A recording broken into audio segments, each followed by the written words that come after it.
Bonjour chers parents, je suis Dr Dousso Marcos, je suis médecin pédiatre, membre de l'Association des pédiatres du secteur privé du Bénin.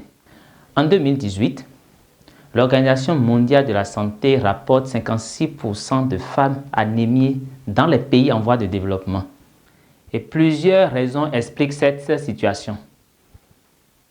L'alimentation pauvre de nos sœurs, de nos épouses, en fer, en foldine, en vitamine B12, des maladies qui font saigner petitement et qui durent dans le temps, comme les ulcères, les hémorroïdes par exemple, et bien d'autres causes.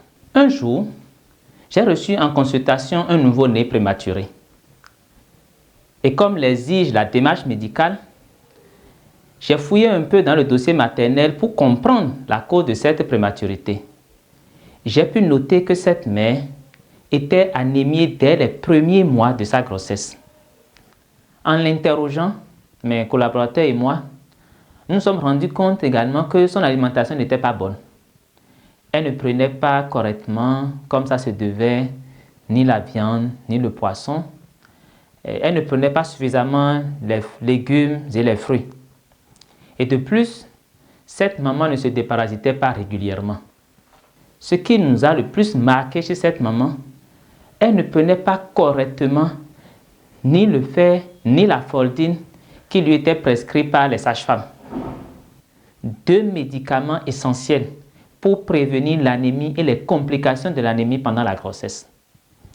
Heureusement pour elle que tout s'est bien passé, aussi bien pour elle que pour son enfant prématuré. Imaginez un instant qu'au cours de l'accouchement, elle saignait et qu'elle devrait être transfusée, et si dans le pire des scénarios, il y avait pénurie de sang.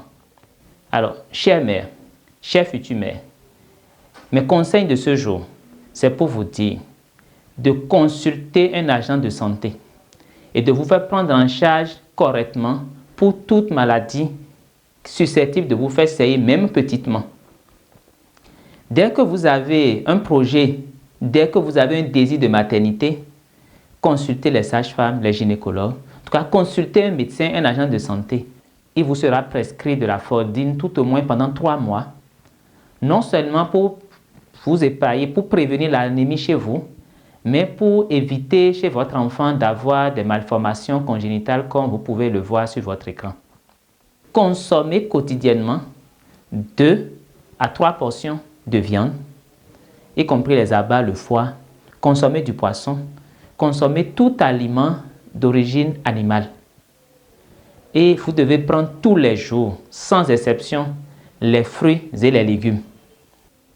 Une portion de viande, ça fait à peu près la taille de votre paume de main. Et une portion de poisson, ça fait à peu près la taille de votre main, les doigts y compris. N'hésitez pas, chère mère, à demander conseil à vos médecins en matière de nutrition, que ce soit les médecins généralistes, les pédiatres, les gynécologues. Tout spécialiste en nutrition vous donnera des conseils nécessaires. Merci de suivre les conseils de vos pédiatres. Merci pour la confiance que vous avez toujours placée en nous. À bientôt.